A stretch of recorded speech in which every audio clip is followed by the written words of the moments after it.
சட்டை இல்லாத வெற்றுடம்பு, தலையில் கட்டப்பட்ட துண்டு, கையில் வீணை, அருகில் எப்போதாவது பக்தர் கொடுப்பதை உண்பதற்கு வைக்கப்பட்ட 2 மண் பாத்திரங்கள். இதுவே சாகிப் சித்தருக்கான தனித்துவமான அடையாளங்கள். இசையால் வசமாகா இதயம் இல்லைதான். சித்தரோ இசையால் உடல் குறைபாட்டையும் நோய்களையும் தீர்த்து அருள் புரிந்ததாக சொல்கின்றனர். வீணையை மீட்டியும் குணப்படுத்தி இருக்கிறார். கையாண்ட முறைகள் வேறு வேறானாலும் குணமானது ஒரே முறையில்தான். பச்சிலை விபூதி சித்தர் சந்நிதியில் மகத்துவமானதாக கருதப்பட்டது இவ்விரண்டும். நோயால் அவதிப்பட்ட பலருக்கும் இதுவும் அருமருந்தாகி இருக்கிறது. மகான் கையில் வச்சிருக்கிற வீணை தன்வந்திரி லோக தும்புரு வீணை என்று பேரு. நோயை இசையால குணப்படுத்த முடியும் அப்படிங்கிற தத்துவத்தை மக்களுக்கு அவர் விளக்கி சொல்லியிருக்கிறாரு. அந்த தன்வந்திரி வீணை யாருக்கிட்ட இருக்கும் அப்படின்னு சொன்னா மகாவிஷ்ணுங்கிற பகவானுக்கிட்ட தான் இருக்கும். அந்த மகாவிஷ்ணுவே படே சாஹிப் கையில தன்வந்திரி வீணையா படே சாஹிப் கிட்ட இருக்கிறாரு.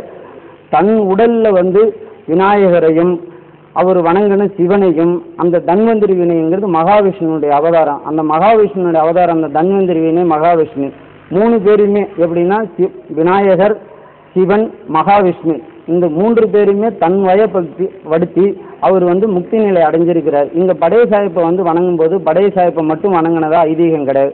இங்க வணங்கினா படே சாஹிப்பை கும்பிட்ட மாரி அர்த்தம், விநாயகரை கும்பிட்ட மாரி அர்த்தம், சிவனை கும்பிட்ட மாரி அர்த்தம், மகாவிஷ்ணு கும்பிட்ட மாரி அர்த்தம், தன்வந்திரி பகவானை வணங்கின மாரி அர்த்தம். சித்தர் வசிக்கும் ஊரில் இதுவரையில் விஷப்பூச்சிகள், விஷத்தன்மை கொண்ட வேறு எந்த பிராணிகளாலும் இதுவரையில் எந்த தொந்தரவும் நிகழ்ந்ததில்லை.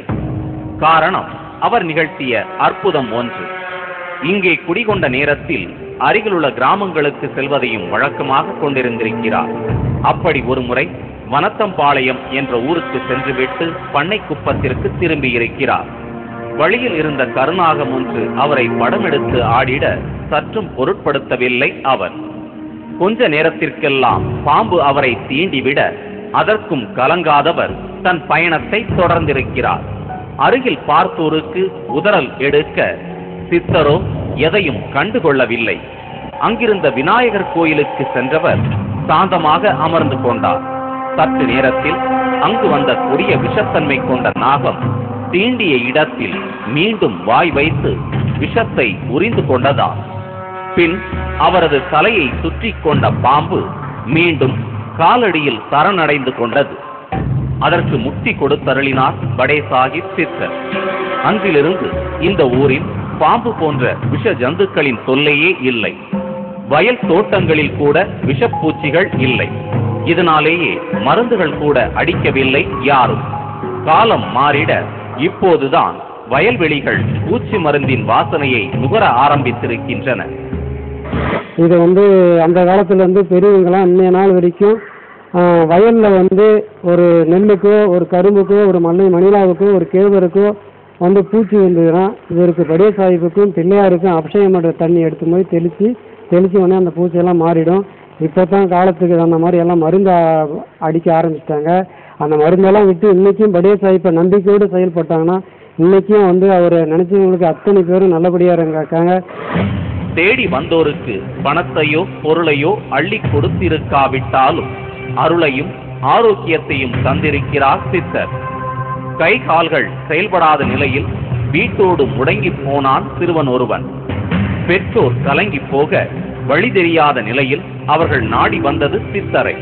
முதலில் அவர்களை கண்டு கொள்ளாதவர் உடன் வந்தோரை அடித்து விரட்டி இருக்கிறார். காரணம் புரியாமல் எல்லோரும் சிறுவனை விட்டு ஓடிவிட அடுத்து அவனையும் அடித்திருக்கிறார். அதுவரையில் கைகால் வராத சிறுவன் அந்த கணமே எழுந்து ஓடி இருக்கிறான். இப்படியான அதிசயங்களும் அதிகம். அதற்கான அனுபவ சாட்சிகளுக்கும் குறைவில்லை. திருக்கனூர் வழியா போயிருக்காருங்க. திருக்கனூர் வழியா போயிட்டு அங்கிருந்து வரும்போது சின்னபாபு சமுத்திரம் பக்கத்துல கண்டமங்கலம் இருக்கு. கண்டமங்கலத்துல கல்யாணம் பண்றதுக்காக திருக்கனூர்ல மாப்பிள்ளை வீட்டுக்காரும் பொண்ணு வீட்டுக்காரும் அந்த ஊரை சேர்ந்தவங்களும் எல்லாரும் மாட்டு வண்டியில இருக்கும் போது திடீர்னு ஆற்று வழியில செல்லிப்பட்டு ஆற்றுல திடீர்னு வெள்ளம் வந்தது.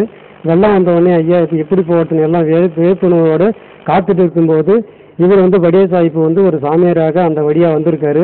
வந்த உடனே என்ன பண்ணியிருக்காங்க, சாமி அந்த பக்கமாக போகாதீங்க, இந்த மாதிரி வெள்ளம் வருது போகாதீங்கன்னா இவர் மதிக்காமல் என்ன பண்ணாரு, ஓரமாக வந்து அந்த தண்ணியை வந்து கையை எடுத்து காட்டியிருக்காரு. அந்த அணைக்கரையெல்லாம் ஒரு பக்கமாக ஓரமாக ஓட்டவோடனே அண்ணாண்ட அந்த மாட்டு வண்டியில் இருந்த பொண்ணு மாப்பிள்ளை எல்லாம் அவங்க சொந்தக்காரையெல்லாம் இன்னாண்ட கரையை வந்து சேர்ந்துட்டாங்க. சேர்ந்த உடனே மறுபடியும் வந்து வெள்ளத்தை வந்து மறுபடியும் ஓட ஆரம்பிச்சது. அதிசயங்கள் பலவற்றையும் அனாயசமாக நிகழ்த்திய சித்தரை வணங்க வரும் மக்களுக்கும் நாள் கிழமைகள் உண்டு. இவர் குருநிலையில் இருப்பதால் வியாழக்கிழமை வழிபாடு விசேஷம் பெறுகிறது. தவிர செவ்வாய் ஞாயிற்றுக்கிழமைகளிலும் கூட்டம் அலைமோதுகிறது.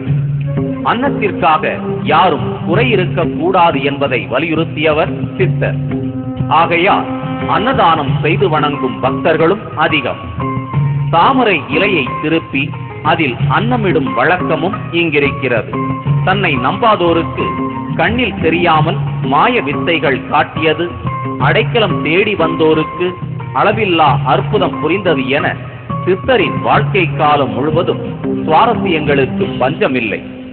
அவரது சன்னதியில் இன்றும் நடக்கும் ஒரு விசித்திர வழிபாடு விழி வியக்க வைக்கிறது.